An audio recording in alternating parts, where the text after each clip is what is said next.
Good morning. Oh, thank you. Hope you all have enjoyed your breakfast. So good morning and welcome to Collinsville.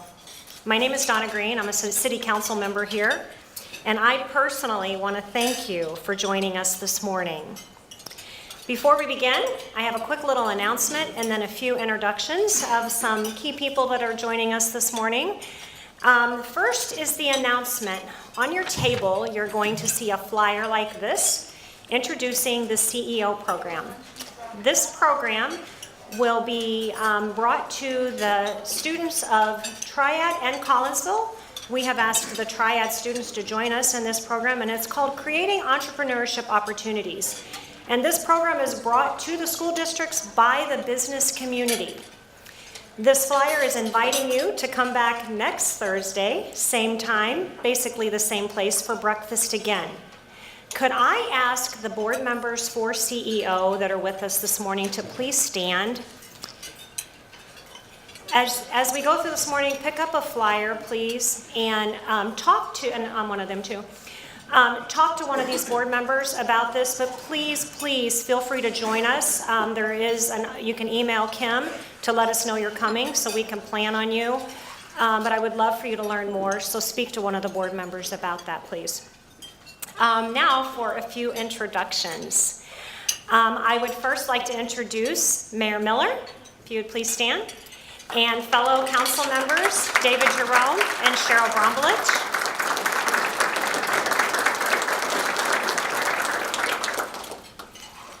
It is also my pleasure to introduce the Great Rivers and Routes Tourism Bureau. You have someone here with you?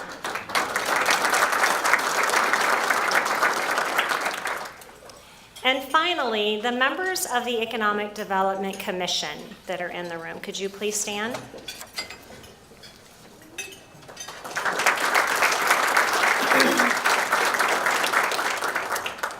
The Economic Development Commission has been led for more than 20 years by Kevin Weinacht. Kevin is president and owner of Weinacht and Associates based here in Collinsville. He started his manufacturer's rep company selling industrial tools in 1980 and recently celebrated his 38th anniversary. Kevin grew up in Collinsville and graduated from high school here. In addition to serving as chairman of the Economic Development Commission, he has also served on the Gateway Center board. Kevin and his wife, Debbie, have a 20-year-old son named Connor who attends SIUE in Edwardsville. So it is my pleasure to introduce to you Kevin Weinacht.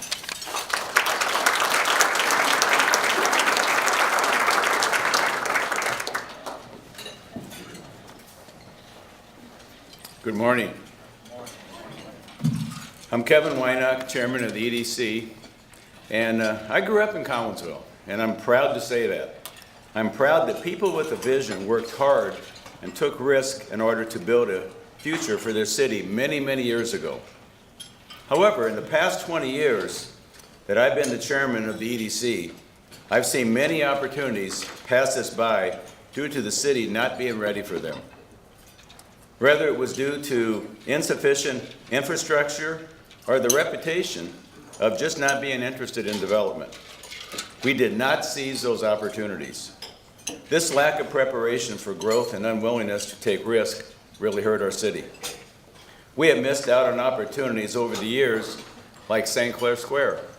Not many people know that the mall in Fairview Heights looked at Collinsville at one time.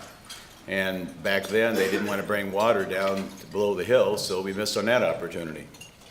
And also the lack of vision with the Gateway Grizzlies, we did not land them. Years back, developers stayed away from Collinsville due to just some of those past experiences. It was just not easy to get things done here. In fact, I was so concerned back in 2001 and 2002 that I wrote a couple of letters to the editor urging residents to get involved in what they wanted Collinsville to be in the future. I asked them to keep faith in the future of Collinsville and advised that the city had to work together to achieve our goals. And here we are, almost 20 years later, and Collinsville is finally in a position where we have the right leadership in place to move us forward. We have a progressive thinking mayor and council who all share the same goals. They know that in order to succeed, we have to aggressively pursue opportunities and look for new ones. We now have a city manager who's been simply amazing in Mitch Baer. One of the key things Mitch needed to do when he first was hired was structure the right staff. In the past, we did not have the right people in the right place to get it done. Now we do.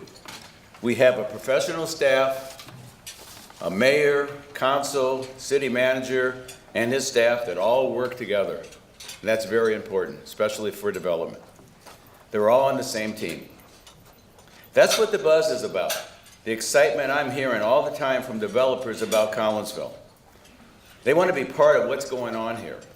From new construction to rehab of historical buildings, Collinsville is on the move.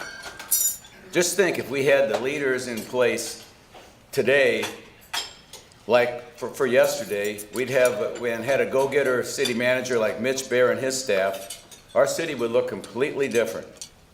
There wouldn't be a St. Clair Square in Fairview. Possibly it'd be here in Collinsville, and of course they would have had a name at Madison Square, I guess.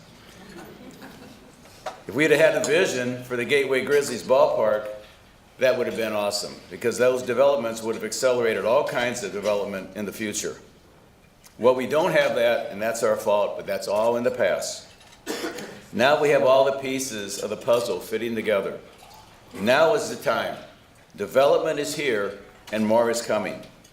Look at the recent decision by Ameren, Illinois, to locate their headquarters in Collinsville. Years back, they probably would have never chosen this location, but now it's a different Collinsville.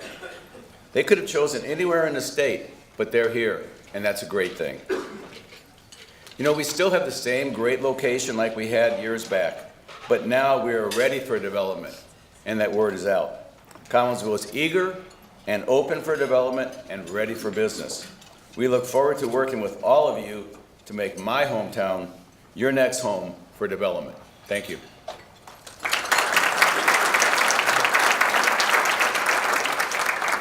Now, as I mentioned, there's a lot of developments going on, so we put together a quick video we're going to show you now that features some of the development that is happening. Thank you.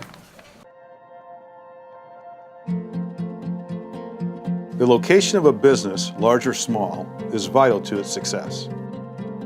Location to a small retail business or restaurant means a place where your customers can easily find you. Location to a large corporation means having a central location where your employees can get in and out of work easily, find restaurants, shops, and recreation nearby, and have access to affordable, quality neighborhoods. And that's what Collinsville is all about, location. As Collinsville continues to grow, 2018 has been marked by many new commercial developments. Two current projects simply sum up the advantages Collinsville's location has to offer any business. These two developments involve companies that you would think would not have a lot in common. One is a Fortune 500 company expanding its corporate footprint in Collinsville's Eastport Plaza. The other is a brand new startup business that is taking advantage of the Uptown TIF program, breathing life into a 100-year-old building. Well, we're really in the heart of the Metro East, and it's very centralized, and so it's very accessible to anyone coming from the north, south, east, or west. We felt like there was kind of a void for that kind of a destination experience right here in the middle. Well, one of the main things, the reason we want to move to Collinsville is our location to our corporate offices in St. Louis. And you know, people really don't realize that Ameren, Illinois is made up of 4 legacy companies. The former president and CEO of the legacy companies before I started in 2012 lived in Peoria, so that was our headquarters. However, when I became president in 2012, we realized that, you know, we cover 44,000 square miles from I-80 south to the Kentucky border, and then from the Iowa border to the Indiana border. Collinsville is the perfect location. It's about halfway in between our northernmost region and our southernmost region, and it's 15 minutes away from our corporate office in St. Louis.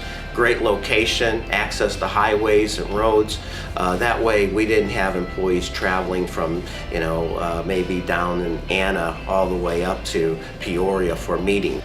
Well, so over my 25 years of corporate experience, I've done a lot of business travel, and when I find myself traveling, I'm looking for things that I can do in the area, and so it's really nice to be able to feed off of that since we have so many draws like the convention center. We have lots of conventions here. We've got a great hotel district, so there's a lot of people staying here. So to give them something that they can enjoy while they're here, or some extra things that you can tack together and make a trip all in itself, give folks a reason to come experience the tourism here. In my belief, I think Collinsville has the best location on the east side to attract those businesses.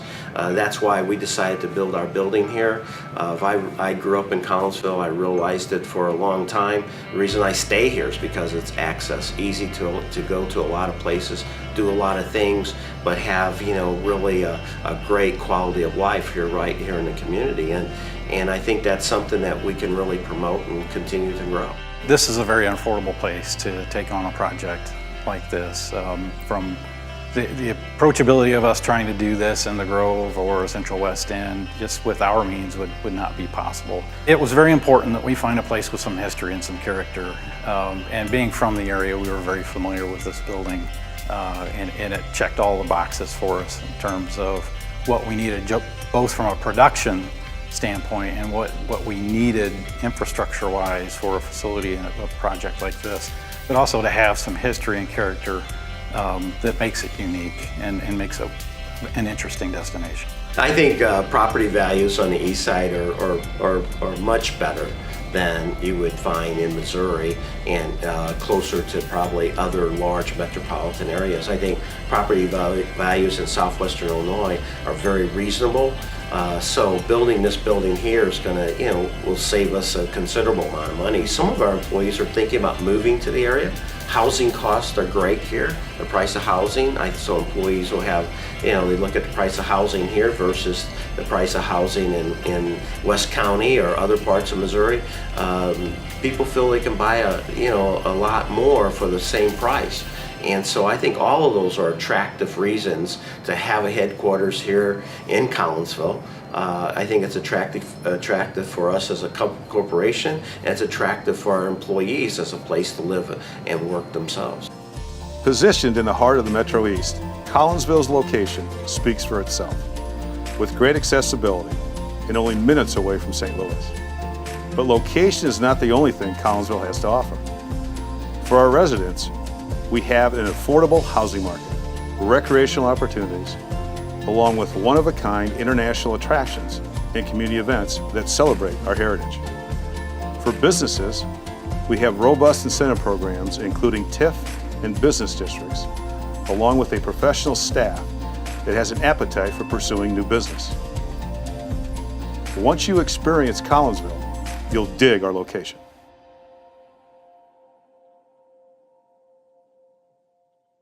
I have no doubt that that video has grabbed your attention. This morning's message is going to take you on a journey to show exactly how Collinsville is the perfect location to live, work, and play.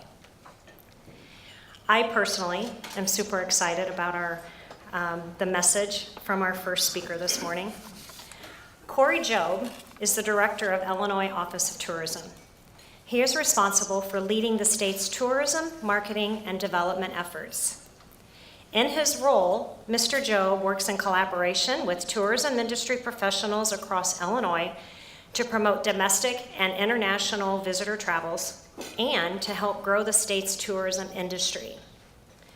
Prior to his appointment by Governor Bruce Rauner in January of 2015, Mr. Jobe served as Deputy Chief of Staff in the Office of the Illinois Comptrollers from 2011 to 2015. Currently based in Chicago, he recently served on the Springfield City Council as the elected alderman for Springfield's 6th Ward, an area with many notable tourism attractions, including the Dana Thomas House and the Lincoln Home National Historic Site from 2006 to 2010. Mr. Jobe served as leader of the People's Economic Development Corporation, and he served as Director of Economic Development for the Office of the Illinois State Treasurer from 1997 to 2006. He currently sits on the National Board of Directors for the U.S. Travel Association based in Washington, D.C., and locally sits on the Board of Directors for the Hope Institute for Children and Families. Please welcome Corey Jobe as he wows you with the economic impact of tourism.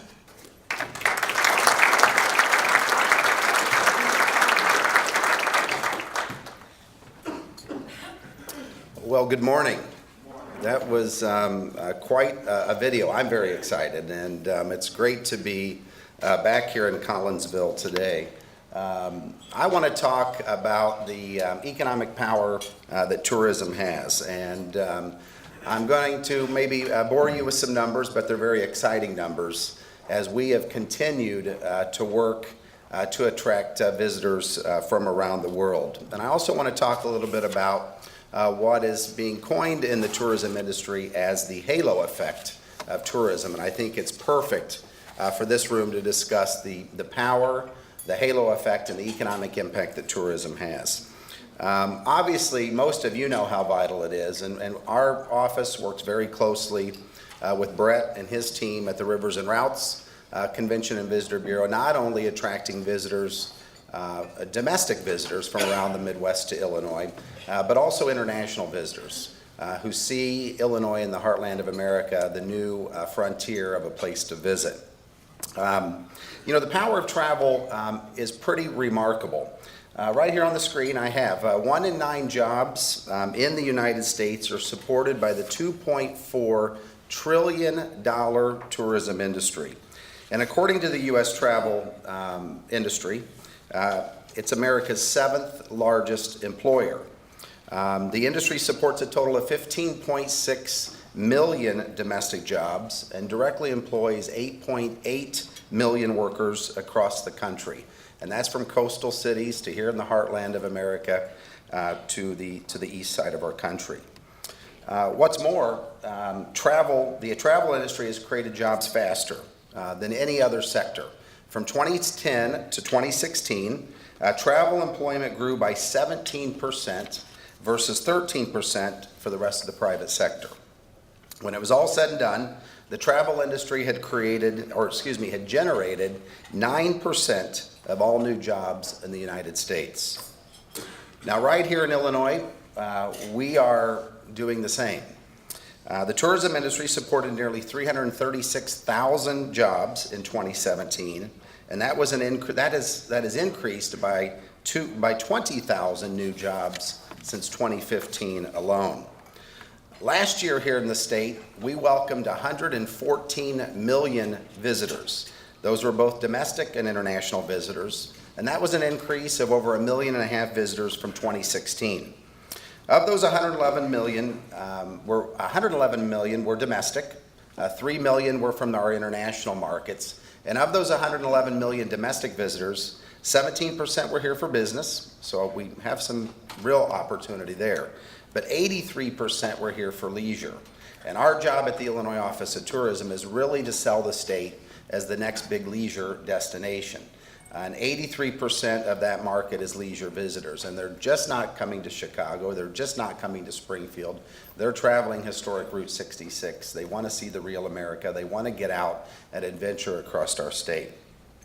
In the past 10 years alone, domestic travelers visiting Illinois increased by 22.8 million visitors. You know, not only are more visitors making the trip to Illinois, but our overnight stays are up, and that's a key performance indicator for us. We measure and track our advertising dollars. We want to make sure that visitors are spending an additional night in our hotels and our lodging facilities around the state, and we also want to make sure they're staying longer. So not only is our length of stay and overnight, our duration of visit is increasing across the state. Domestic and international travelers, and for all the elected officials and economic development professionals in the room, these are two big numbers. Those 114 million visitors spent nearly $40 billion in Illinois in 2017. $40 billion. That resulted in nearly $3 billion in local and state tax revenues. So those visitors that we continue to drive into our communities day in and day out, when they come to our communities for an event or to tour a site or attraction, or to visit a boutique restaurant or shop, and they overnight and they're here for a meeting or a convention or a sporting event, they spend a lot of money. And that money, those visitors leave, and that money stays in your local economies. You know, that's what I think is a very tangible and real and significant economic impact. You know, and it's a great investment too. With every dollar invested in our marketing, promotions, and advertising, we conservatively see a $9 return to the state. And particularly under challenging times and circumstances, these are very exciting numbers to promote. You know, the power of travel promotion cannot be understated. I've said it many, many times. If you've heard me speak before, I have said this on every speaking occasion, that a sound investment in advertising and promotion delivers a very powerful economic impact and generates a lot of tax revenue. And while budgets may fluctuate from year to year, continued investment in travel promotion never fails to deliver the true economic benefits that are critical to our communities around the state. In fact, one of the premier industry-leading research firms have studied the demonstrated effect demonstrated the halo effect of tourism for many years across the country. Longwoods International has coined the halo effect. They have continued to ask the question, is there a halo effect generated by tourism advertising? And the outcome is unanimous time and time again, yes. In a recent study of tourism campaigns in 9 states, the research firm demonstrated how each state's tourism promotion campaigns created a halo effect, lifting not only visitor numbers, but driving business development, real estate sales, purchases of second homes, and even college recruitment. When combined with an actual visit, the impact of tourism marketing on these activities was even more magnified. And these slides might be hard to see, but I think we're leaving a zip drive or some information behind that you will be able to have these for you for reference. You know, how often do we hear that someone came here as a visitor and became a resident? Better yet, does destination marketing have a positive impact whether a destination is a good place to live, a good place to start a career or a business, a good place to attend college, a good place to purchase a second home, or even a great place to retire? The findings couldn't have been more consistent. In every case, effective tourism advertising had the same impact, improving consumer perceptions of each state in accidental yet positive ways. And while the tourism marketing has been shown to generate significant economic impacts by driving visitation, these results demonstrated the potential long-term, more broader economic benefits for development. I always like to reference someone in our past, Edward Thorndike. I don't know if you've heard of who he is, but Edward Thorndike, an early educational psychologist, first coined the term the halo effect in 1920. And he coined the halo effect in an article titled "A Constant Error in Psychological Ratings." Thorndike asked 2 commanding officers to evaluate their soldiers in terms of physical qualities and personal qualities. He found that if an officer liked one aspect of the soldier, he tended to have a positive predisposition toward everything about that soldier. Nearly 100 years later, the same can now be said of tourism advertising. We've known for a long time that effective tourism advertising campaigns build positive feelings toward a travel experience and inspire travel. But thanks to the Longwoods team, we now know that the same campaigns have other benefits that elevate impressions of a destination in unintended yet positive ways. In closing, communities that people want to visit are places where people want to live and work. These same communities become places businesses have to be. You know, I talk to a lot of economic development professionals, and I always say tourism becomes like a first date, with marketing campaigns by tourism bureaus as the matchmaker, and job creation and economic growth as the offspring. So again, thank you for having me this morning. It's such a pleasure to be back here in Collinsville. And I just want to remind all of you, when budgets get tight, and they're tight at all levels of government, remember that the marketing and advertising campaigns that show a community in a positive light deliver benefits time and time again, and those benefits are long-term and real. So again, thank you for having me this morning. Congratulations on all the positive impact that is happening, and congratulations on being a part of the New Rivers and Routes Convention and Visitor Bureau. I know that is a sound investment and will prove beneficial for years to come. Thank you.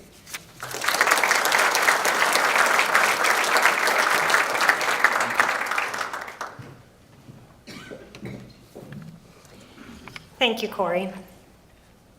So you've just heard some impressive facts about the economic impact of tourism.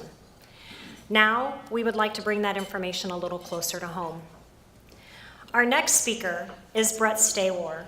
He is the president and CEO of Great Rivers and Routes Tourism Bureau. Mr. Stawar is a native of Madison County with more than 25 years of strategic marketing and communications experience. As the president and CEO for Great Rivers and Routes Tourism, Mr. Stawar manages the official destination marketing efforts for Madison, Macoupin, Jersey, and Calhoun counties in Illinois. In his tenure at the Tourism Bureau, the Bureau has earned 23 Tourism Marketing Excellence Awards from Illinois Governor's Conference on Travel and Tourism. In addition, he leads the efforts for the National Scenic Byway Program for the Meeting of the Great Rivers, a national designation for the Federal Highway Administration. Brett and his wife Sherry live in Edwardsville and enjoy spending time with their two boys, Blake and Shane. I cannot stress enough the value that Brett and his team have brought to our region. So will you please welcome Brett Stawar, President of the Great Rivers and Routes Tourism Bureau.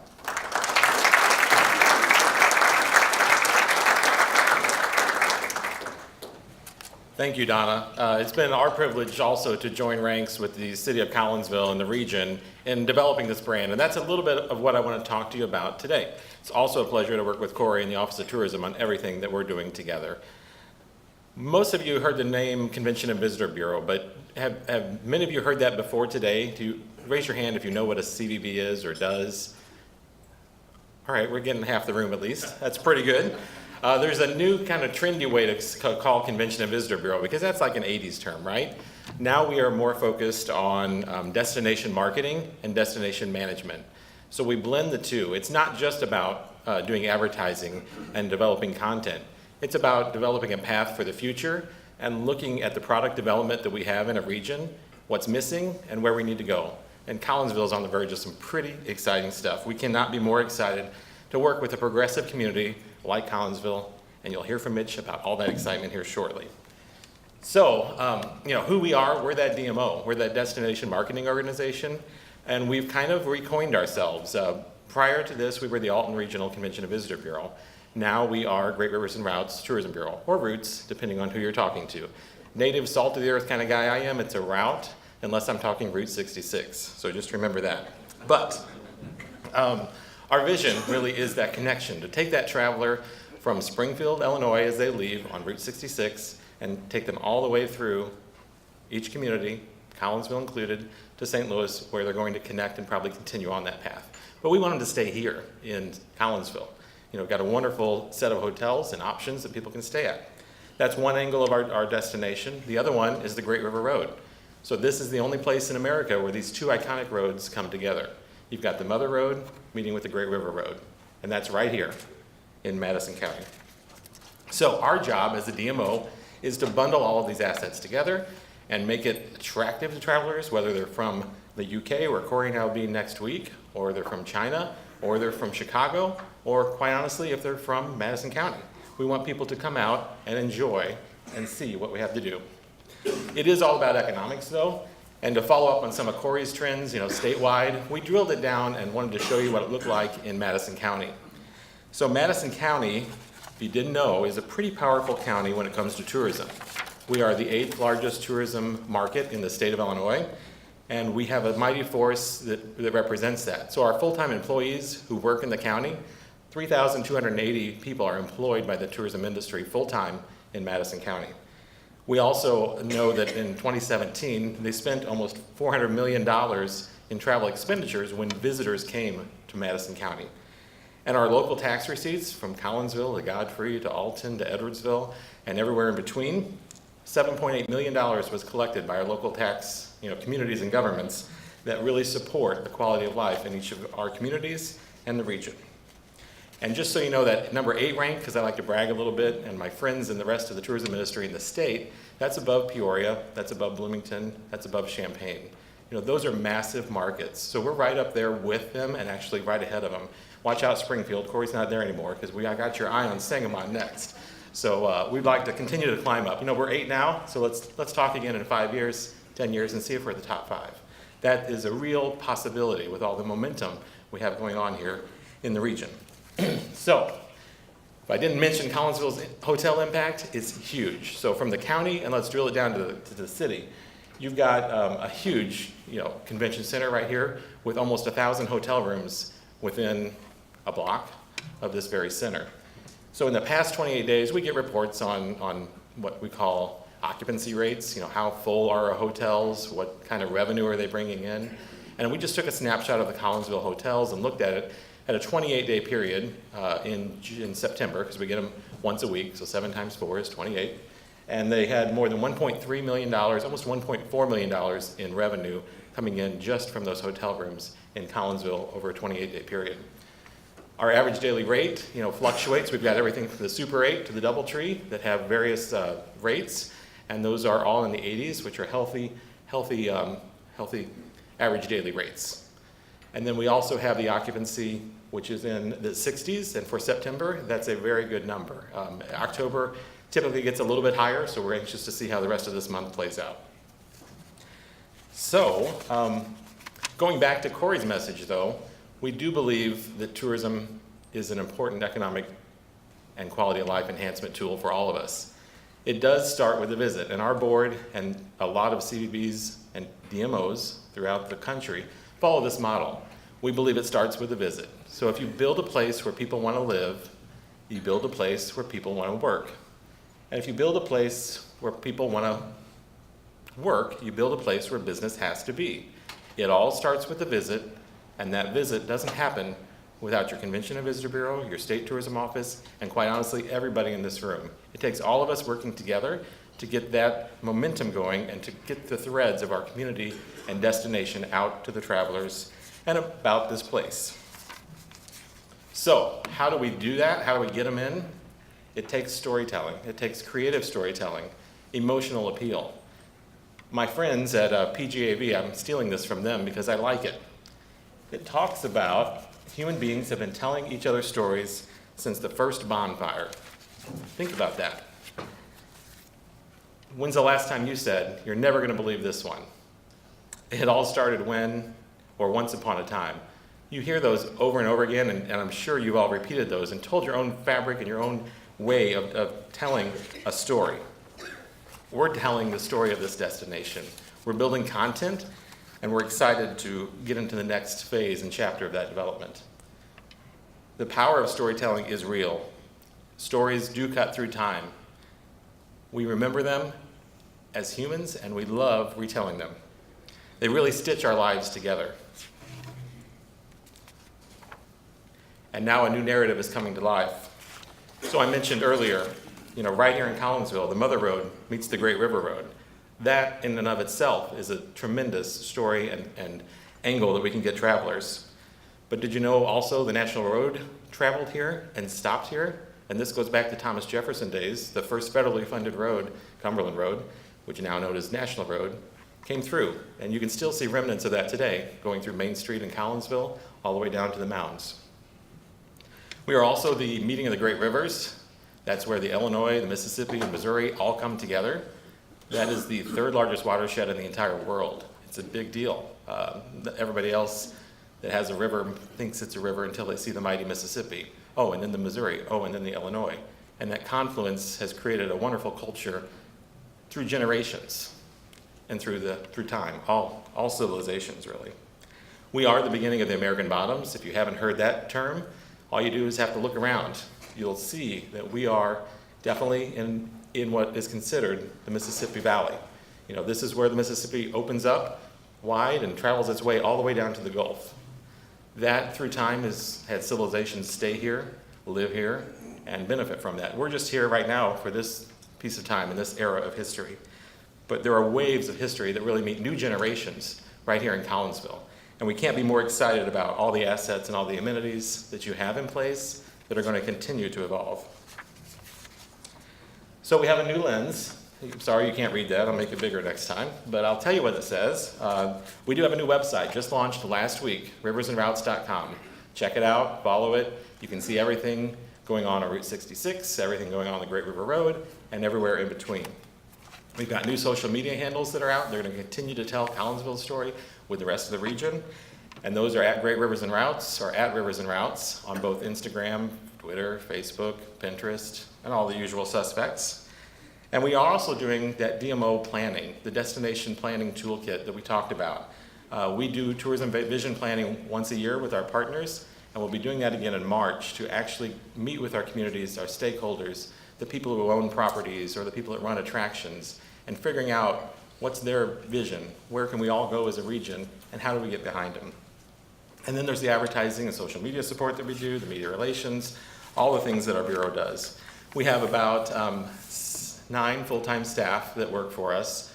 Katie Bennett is here today with our sales manager, but we've got a wonderful marketing team as well. We've got Director of Marketing Communications, Media Relations, we do social media.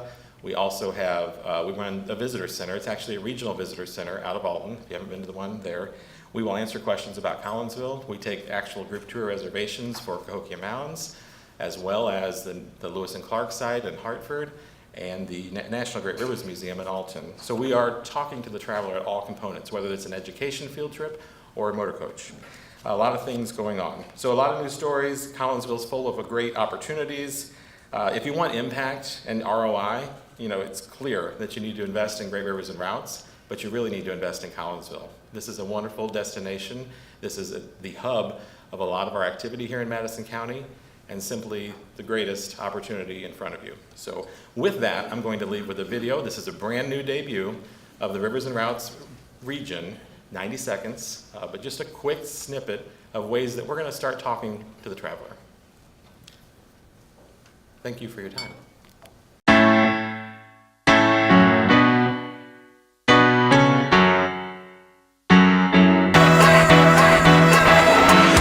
Pink Elephant on Route 66 is America at its finest. There's a lot of iconic things to see along the way. The Chain of Rocks Bridge offers a lot to see too. We get travelers from all over the world. They're just excited. You can just see it in their face, and they're just in awe of everything that's in here. It just gives you that warm, fuzzy feeling. One of the things I love about this area is the fact that when you follow the Great River Road, you're literally driving right along the Mississippi River. You see evidence of the American Indian cultures and the Piasa bird. You stop at places like Grafton and Elsa. They get these small little river communities. And the tip of the river road, of course, is Pere Marquette, which is one of our largest parks in the entire state of Illinois. You're going to find that as the culmination of your trip up the river. Here at My Just Desserts, we have a welcoming spirit. We also have a lot of local monuments you can visit. We have the Robert Wadlow statue. We have a lot of small family-oriented businesses that really attract people because it's a loving environment and very inviting to people from all over the world.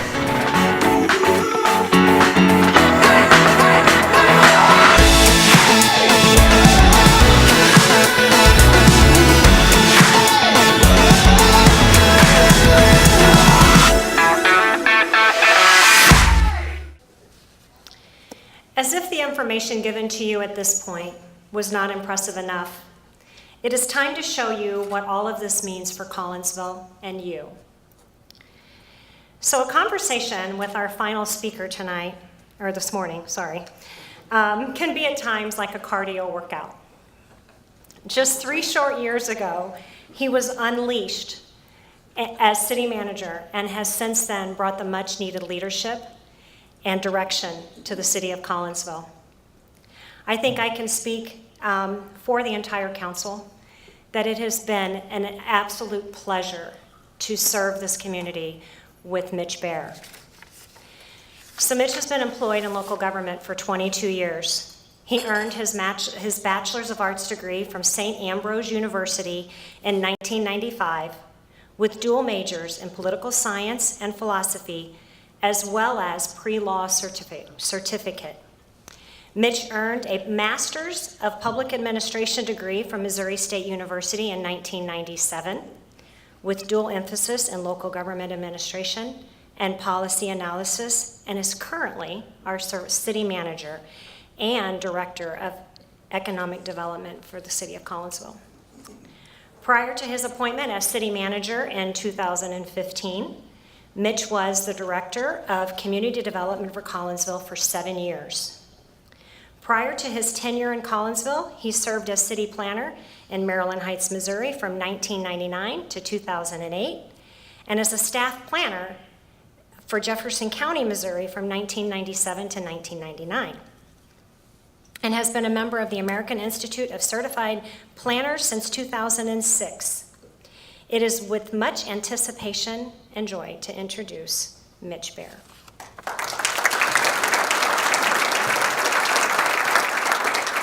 I made some notes. I wanted to go through this. I think the name of this, as I'm looking at the mayor here, the name of this presentation really took shape yesterday because, you know, we plan our dreams into reality, and I'm going to mention several of my staff, so part of our team as we go through this. You know, I'm fortunate enough to be here living my dream, you know, and that's what, as I go through how this team has played out and where we're at, that I don't think everybody gets to do that on a daily basis. Part of that is working hard and making those plans into reality.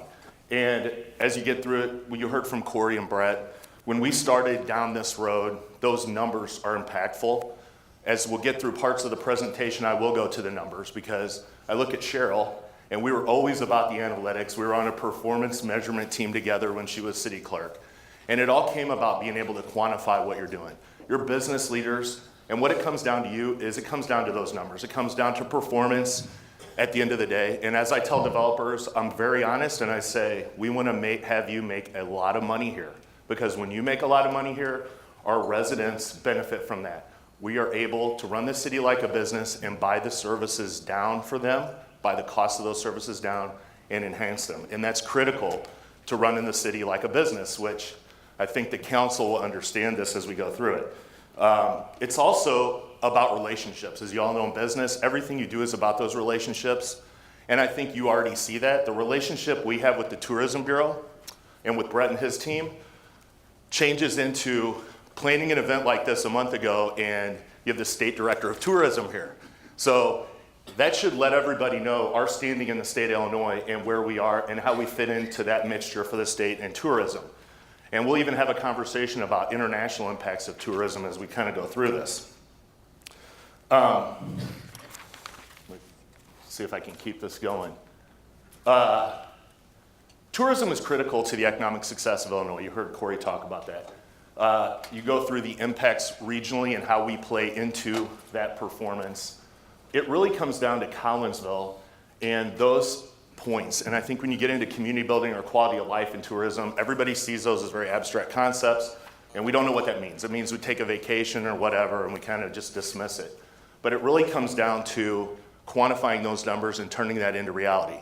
And you're going to hear a little bit about what's happened in the last 3 years and how we've really done that and gotten to this point. And not only gotten to this point, but you're also going to see as I go through the presentation, the plans to get this moving to the next level, and why I'm going to keep telling you, if you want to invest in Collinsville, you better do it now, because the prices are going up, and we have what it takes. And you're going to see that. And it's something to say that standing here. It's also something different to prove it.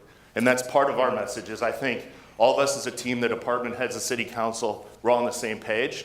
And we've got the numbers that are way better than we ever thought they'd be. And that impacts you, and that's our calling to you, is to invest in this community. We turn our dreams into reality. We understand the business needs. We run the city like a business. You heard me say that, and if you don't believe me, my next slide will give you some numbers. So it'll be, you heard the policy analysis part. I always feel like a big nerd when you go through that. But at my heart, who I am, you know, I was raised in southern Jefferson County, south of Festus. Technically, if you round up, I'm from Bloomsdale, but I won't even acknowledge that. Single mother, working on a farm, not my farm, the neighbor's farm, but that's why I tell a lot of people why I go so fast is you make hay while there's daylight. That's all you have to do. And you have to, make sure everything happens. So moving quickly is what we're all about. And I'm all gas, no brake, and I love analogies. And when Corey, totally unrehearsed, goes into a marriage analogy or a family analogy, I was thinking, say, Cindy Warkey, right? I mean, it couldn't have been any different as we went through this whole Gateway Center journey. We're investing in ourselves to induce private investment. That's manifest in our capital improvement planning. You have $6-7 million a year invested in that. We've proved that. We are developing our infrastructure. We're investing in ourselves so that we can support expansion and development and make sure we have all those tools necessary to get the businesses engaged in this community. We're focused on creating an environment that supports and grows all businesses. It's about increasing the quality of life, and we want to turn those visitors into residents. And as you start thinking about the halo effect like Corey talked about, when you start thinking about that whole concept of tourism is to get people in your community, to have them fall in love in that community, and to have them either become residents or to have a business or have a career and employment in that community. It all starts really, and I kind of summed up, I think, almost like a mission statement or what we've been doing over the last several years, that it starts with a great team. And you heard Kevin talk about that a little bit, and that's one of the critical things we've done is really work on getting the team together and also work on turning this into a real community because we suffered from, as you look back and say, well, why has Collinsville not taken advantage of its reality or what it could do? When you look at the assets, and that's something 10 years ago when I came to Collinsville, I did not understand that. I still didn't understand it. I have a little bit better perspective, but when you go through it, you have a community that didn't have a parks department. So you don't have those elements that other communities have that really create that bond to the community, that help you fortify how you serve residents, and really help support and bring people in to patronize businesses, to use businesses. And so, we're just at the point to do that. You also had a convention center that was not part of the city. And we'll get part of that because adding all of that into what Collinsville is why now you're really seeing what this community can be. And the sense now of, I always said, not only do we feel like we can compete, but we feel like we're going to be contenders for the Super Bowl. I mean, and I hate I'm not a fan of the Patriots, and I'm not a fan of Alabama. But I absolutely love the message of both my daughters going to Ole Miss to play volleyball, so I kind of have to hate Alabama. But what Nick Saban and Bill Belichick bring to the equation is that process and the methodology to ensure consistency and continuance of success. And that's what we've looked at, and I think the council will laugh. I think one of my first comments to our staff when we were going through some turmoil was ignore the noise. And what that meant was pay attention to your jobs. Do our jobs, serve our residents, and don't let anything else interfere with our core mission. With Nick Saban, it's all about the process. You get the people in there, and we just work and keep it going and grinding, and you get to the point you see. The council is critical to this. And I think part of it is not to underestimate the relationship that the council has with myself and with the department heads. And it's really unique. It's a very proactive council that are not yes men, but we are focused on one goal and we are focused on getting it right. And that's the critical part of this. The other part is, I worked with Cheryl. David Jerome was my planning commission chairman. Jeff Stamen, former planning commission chairman, worked with John for 10 years. As you go through this whole conversation, you have now 2 members on your city council are planning commission chairman. They understand development. They also understand dreaming big and planning. And I think that's critical, and that's something, David looks at me, we had a lot of big dreams, and some of it are the joy I get, the satisfaction that I get to bring a lot of these dreams that we talked about for years to reality. And you'll see some of that as we go through this. Our financial highlights, I'm not going to spend a whole lot of time on this, but it really does come down to the numbers. When you look at increasing our net position by $2.2 million, and that doesn't reflect what you'll see in 18, that all the parks, all the convention center, that was $46 million in acquisitions, no acquisition costs, $4 million in debt, net of $42.5 million. I am the CEO of a major Fortune 500 corporation if you do this in the private sector. This is unheard of for government. So what we've been able to do in the last year, and all that happened really within the last year, as you think about that, it's crazy. But it also puts us in the position, those acquisitions are absolutely focused on tourism and let us really understand how we fit into this. Our general fund reserve is at $8.3 million. So when you talk about budget constraints, right now we're in a period of where we can take those reserves and apply it to what we need for the community. And you see that in the council deciding to invest that into capital projects that we need. And those capital projects are projects that are really focused on business expansion and attraction. And we'll go through some of that. So I'm not going to mess with a lot of the rest, except the EAV is 4.3%. Our revenues are up 11% from 16 to 17. We have the third lowest property tax in the Metro East, technically the second because Fairview Heights doesn't have one, so I always feel like they shouldn't be counted. And our public safety pensions are funded at the top 1% of the state. So when you put it all together, we're AAA rated by Moody's, and all of those concerns that people have in investing in Illinois communities are really, I think, put to rest by going through a lot of those numbers. You know, it all started with a dream, then it turned into a plan, now it's reality.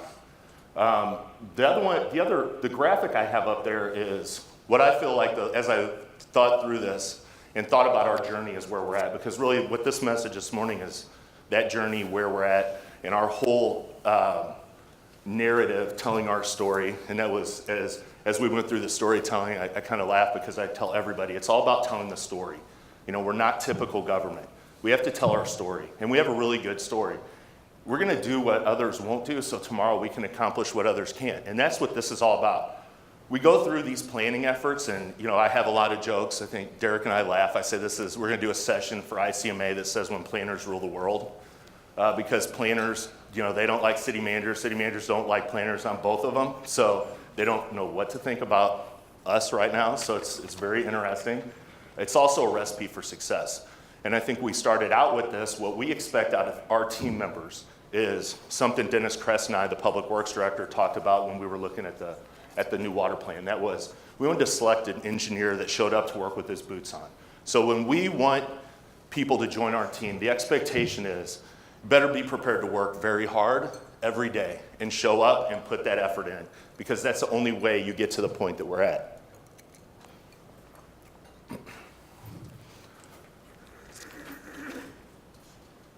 Where this really started, I think, Collinsville's always struggled with their sense of belonging and the brand.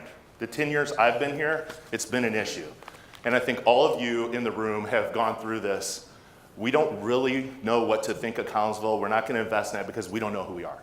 And I think one thing that changed that was, a lot of people may not know that we submitted a site for the Amazon HQ2 and pretty much shocked everybody because we were the highest pointed site in the St. Louis submittal. You didn't see it submitted because politics are a little weird. Kansas City actually submitted our site, which is even weirder. But we were the highest pointed site, and that got the interest of a lot of people. It also gave me validation and quantification to go to the council and say, here's why we pointed out so high. And you're gonna hear this whole message. The access, the location, proximity to downtown St. Louis, access to housing expansion, because one of the issues with Amazon is their employees can't afford to live in Seattle. Walkability, mass transit, we have it all. I mean, and that's why we scored out so high. That also let us say, okay, we can compete. You know, it's game on. And that kind of set us off for the whole next level of conversations that we're gonna have and I'm gonna go through. We are the crossroads to everything. I mean, I think what you see from the Tourism Bureau, when Brett came to us 18 months ago, probably, maybe longer, we were skeptical because we didn't understand kind of where we were. Cindy and I had a lot of conversations about what are we gonna do?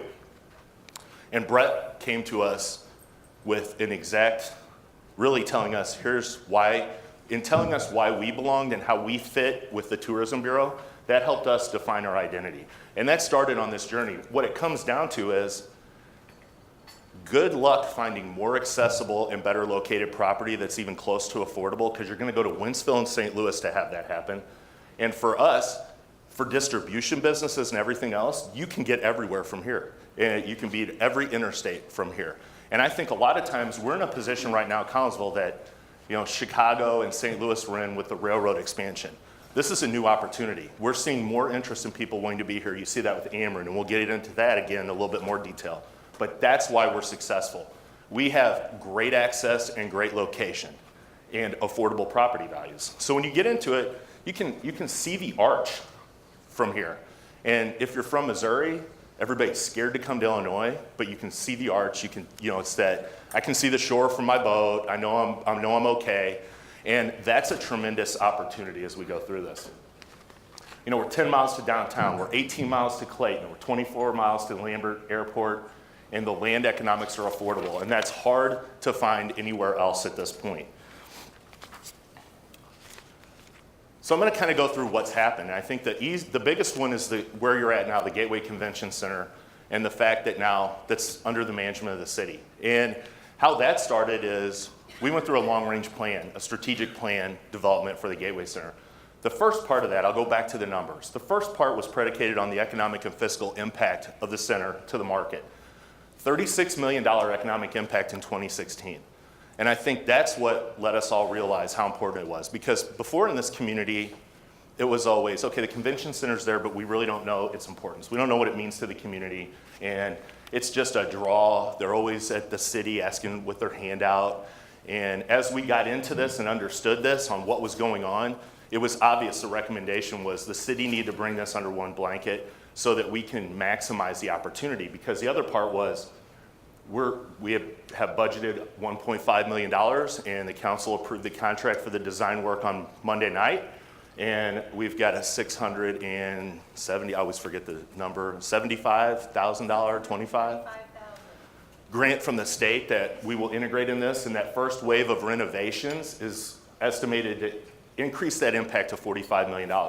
The second part of that plan includes expanding the facility, adding about 50,000 square feet, and having an adjoining hotel. And that takes the economic impact up to about $100 million a year. And so once we get there, once we start doing that, we already see the business up for the center this year. But as we start moving through that and people understand this, these things are going to become realities quicker than that, because that's part of where we're at is we're moving through this very quickly. And we have to do that. The critical part was documenting that economic impact of the center to the community, which goes back to the reason when Brett asked us to be part of this. We have this amazing asset, this convention center, and when you look at the state and you say what other municipalities manage a convention center, you're in pretty good company. You have Peoria, then you have Rosemont and Schaumburg. I like to be compared to that any day of the week. I mean, you see the economic impacts and what those facilities bring to those communities. And that is the place where we're at. That's why we're different. Then we have this whole parks and recreation journey now, and I think Kimberly, you're over here. If you haven't met Kimberly Corrin, amazing leader, great.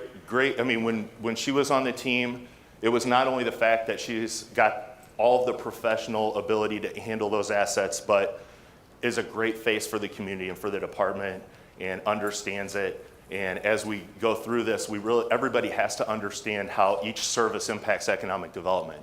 And that's critical because we all do. We all are able to touch that, and we're rare. You know, most people who work in government don't get to see the impact they have on people's lives. And here, working for the city of Collinsville, you get to see that every single day, and I'm not just saying that, and that is what this is all about. So if you really want public service, this is the best place to work and the most gratifying place to work.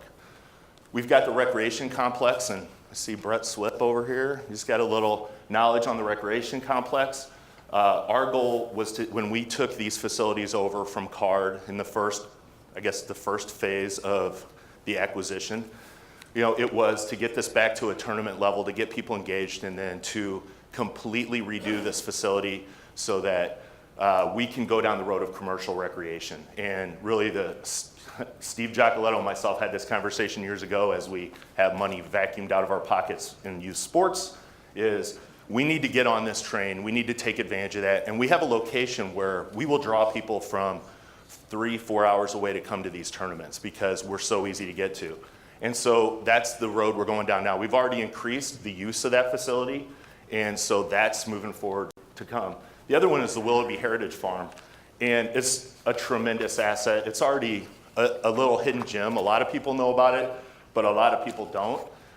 It's a destination place. It's a real working farm. It's a laboratory of sustainability, solar, reusable, and there are a lot of destination weddings there. It's a unique place to have a wedding. And so what we've done is fold that into the Gateway Center. And, I guess I always talk a little different, but, it's always about closing. And so as we go through this, it's, okay, we can add that into an asset to book a convention here. If we can have corporate events there after hours, that's a unique opportunity. And so we're in discussions with the catering service here to be able to figure out the ability to cater some of these events, to be a one-stop shop where we can really maximize what we're doing from the community's perspective. And we have plans to redo the park, and I'm not going to go into real detail, but we've got some vacant property and some parking needs, so that's our next journey over the next couple years, is to figure out how that plans out and how that happens. And so when I talk about plans, it doesn't mean we're going to do stuff and let it sit on a shelf. We're going to do stuff, and then I think everybody's kind of used to my style, is we're immediately going to jump into this and start figuring out how to make it happen. You look at the Aqua Park. The city owns and manages that, and that's just a unbelievable asset. We have about $500,000 planned just over the next 6-7 months to get that up to where it needs to be. And then we're going through efforts to plan on how we're going to use it in the future. But one element that we've really brought to the table with this project, or as we've looked at it, and with Eastport, is the ability to take this piece of property here and turn it into a public plaza. Let all the employees in Eastport have a place. Start going down that journey of creating a place where we can actually vend concessions out to the public. When you have all these employees from Ameren, you see everybody walking here. So the ability is to turn this into a real place and a real destination. And really it fits into attracting employers to this district. So you want to make sure all the employees have the ability to do stuff at their leisure time, and I can go buy lunch from the concession stand from the water park at lunch and sit in the plaza. And it really starts to fit into that whole idea of turning Eastport into a real neighborhood. And even more so is where we're at now with the Gateway Center, with Ameren, and with the DoubleTree, the ability to turn this into one contained heartbeat of this district, the real drivers. It is amazing to be able to do that. And we've all sat back and said, why is Eastport not developing? And I think we are in a place now where we're going to we have the ability to change that. We're already seeing it changed, and we can make it better and attract even more employment centers into this environment. We're starting a hospitality loop. You saw Ardent Spirits, and I have a slide about that. The whole idea was, look at David Jerome. This is 5-6 years ago, our dream of how amazing it would be if we had a trolley or a shuttle bus that went from Eastport and hit the whole hospitality loop. So when people visit, they come uptown. They feel comfortable patronizing all of the great establishments we have. And that loop takes you from Eastport down 157, Collinsville Road. See if I can not shake so much here. A little too much coffee. 159, Beltline, and then back. To be able to do that on Thursday, Friday, Saturday night for the hotels, for everybody in the community really, is an amazing opportunity. And when you plan to buy a shuttle and then you have one given to you, it's even better. It's even better to make that work. So we've been in a great position to do that. And we look at opening that around probably January 1st, starting that once the distillery's open, and that's kind of the reason to do that. And it just makes sense. And again, it's just good. It's creating a good place, creating all the things that make a successful community and impact the quality of life, really make your businesses more effective, and really give you the reason to come here, because we really want to create a supportive environment for that. Our hotels, we can get into that. We have 900 plus rooms, fantastic location and access. And with the Gateway Center, we intend to provide that foundation to make sure that we continue that development and increase the level. This was all addressed in the strategic plan for Gateway Center. So it's easy when people now have questions, I give them the strategic plan. It's all quantified in that plan, and they're like, okay, thanks. We're very interested in doing stuff. And I think the interesting part is on the other side, when we're talking about people who want to locate their businesses here, our conversation always goes to the fact, well, our employees are already staying at your hotel. So it makes sense to just have this all in such a compact, accessible location. And it really drives a lot of the other things we're talking about. I probably don't need to go into the fact on how this really fits in with tourism, because everything fits into this tourism narrative. And that's critical, because the tourism component is what we really need. It's the bedrock, it's the foundation for all those other things. And I think now we're to a point where we realize where we're at. And this is who we are. I mean, I think this is our bedrock right now. This is our identity, is this focus on tourism with the community. Ameren, Illinois headquarters, you saw Richard Mark in the video. I kind of had a panic attack this morning because we were always talking 240 employees. And Mark Alvers told me that he actually said it's going to be 350 employees. So 350 employees open in about 2 months in Eastport. It's tremendous. I mean, I can't even tell you what an impact that has. And like Richard said in the video, those people are going to need a place to live. They are going to have, you know, the more we can offer those people, the better. And our struggle with having residential development is really addressed in a lot of the activities that are going on, because we are building such momentum that that's going to take care of itself. And it just builds that easy case. So as we go into Ameren, I'm going to skip over to our distribution. I talked to, see Linda Miller's in here. Yeah, I see her. Yeah.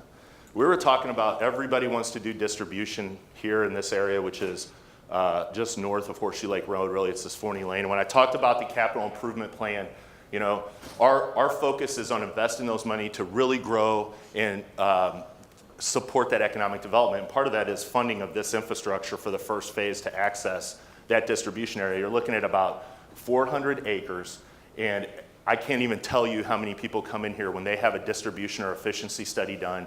This is the location because, again, you can get to 7 or 8 states without even batting an eye, and it's very easy to get to the interstate, and that's why everybody likes this. And everybody wants a 20-acre tract in this area, so all you brokers, start working. Fairmont Park, we are recently re-engaged by the park. I guess there's some momentum at the state level to deal with the gaming issue.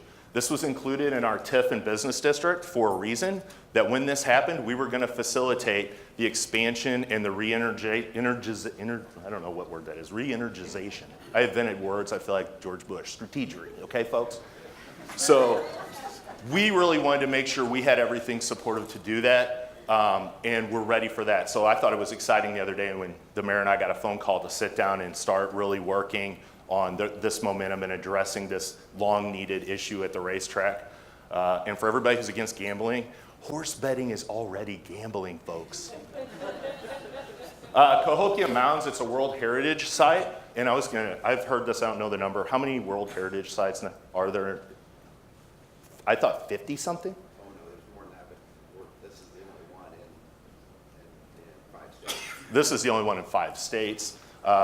Part of the impact was, I think we all take it for granted, and I always go back to everybody in St. Louis during the summer says, there's nothing to do in St. Louis, you know, it's so boring. And then you say, what about the Magic House and the zoo? And you go through everything, and they're like, oh, we just forget about what we have. We overlook it. You know, the mounds, for international visitors are, when you talk about, you know, these two doing international trips to bring people in the area, they're very interested. This is one of the primary things that they want to come see. And so we have plans, you know, not necessarily for the mounds since it's a state park, but we were awarded a grant by East-West Gateway for Great Streets that connects the mounds, addresses Collinsville Road, St. Louis Road, all the way to Uptown. It's an $80,000 planning grant. One of the things that really set us aside was this amenity and the connection and the fact that we have the ability to implement that plan. And so it's really great to have a really, you know, a nationally prominent planning team together to address all of these issues on this whole corridor and really turn it into such an attractive element for development, because it's been long overlooked and its potential is pretty great. It's the most walkable area, neighborhood-wise, a great, strong neighborhood that you'll have, and that's really one of those key points. The distillery, I'm not going to talk about a lot of that. You saw Derek on the video. This is just such an amazing thing. It's only the second ever in the state of Illinois distillery and brewery, and the first person did not work out. They didn't do it. It's a complicated process, so we're all working right now to make sure everybody understands that and that they're through the state of Illinois process. But The Risers vision is amazing, and it fits with the community. It's all predicated on the past history of this community. This is a true regional destination. You will have people from Chesterfield that will come to this. It is an amazing, eclectic experience and so unique. This will have an unbelievable impact on our local economy and bring people into this town. Residential development, we have about 500 acres in Sugarloaf that we have, if you look, and I wish I could have turned it on the GIS, but you've got the Horseshoe Lake Trail that goes this way.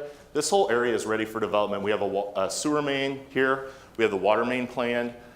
You have the ability in this area, when you're talking about office development in Eastport, this is real bike to work or walk to work opportunity. You're about 1.5 miles and you're on a very safe trail.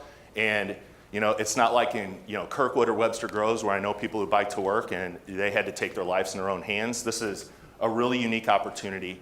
And we really need in this community $300,000 to $500,000 houses. That's kind of our issue right now. And so this is the point where this residential development point is going to be juiced with all those employees and all that office development in Eastport. And the other part is Dr. Green kind of let me know earlier that we've been hearing is we're going to have some amazing statistics and reports from the school district released next week. So be on the lookout for that. One of the issues has always been the school district. We've proactively addressed that and really made sure everybody understood what the comparisons were and who they were being made by, because it all relates to who's, as one of my favorite attorneys says, it depends on whose axe is getting gored.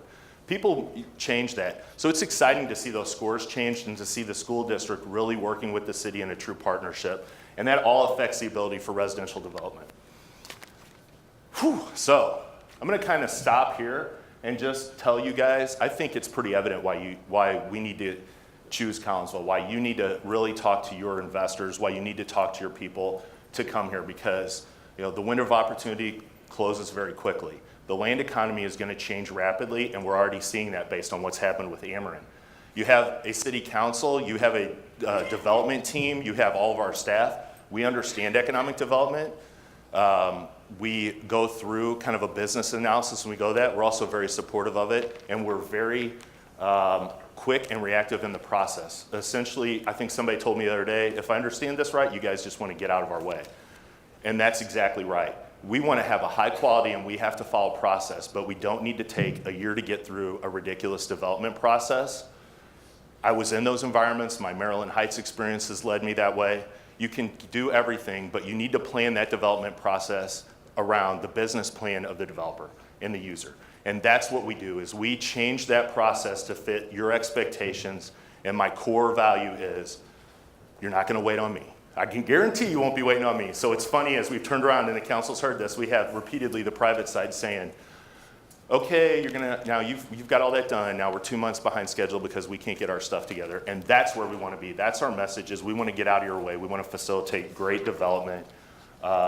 This is just such an exciting place to be. I think you guys feel it. I feel like I don't work a day in my life. That doesn't mean you can't pay me. But it's rare when you get to live your dream like I am and have such an amazing team, a great council, and I'm not saying that because they're here. The success we've got, that's what proves and demonstrates credibility, that trust, that openness, that honest. When you have these results like we've shown, it's pretty tremendous. And that's what you guys need is, government always sits here and says, oh, trust us, whatever. We have numbers, we have results, and you see it every day. And that is not usual, and it's also not usual in the way we approach it and address it, and that's critical. I'm going to end it on one thing. I needed to tell you all, you have these the cards on your tables. Those are 8 gig flash drives. Well, not the distillery cards. Are the flash drives out here? Okay, because I'm looking here, they don't have them. So we did 2 things. We put a lot of the information you have here on those flash drives. We also made sure that, I used it as a business card so you guys can all get in touch with me, and that we wanted to make sure you had rivers and routes on there, because that is such an interconnected, amazing asset and partnership we have that we're all working really together. So that's critical. I'm going to wrap it up. I really want to thank you all for being here. You guys have very busy days. This is a crazy fall. We're going through a crazy event period just internally. It's a very busy time. There's a lot of competition. We appreciate it. If you have questions, let us know. But just thankful for y'all being here and thankful for being able to live my dream and work with this council to plan our dreams into reality. Thank you.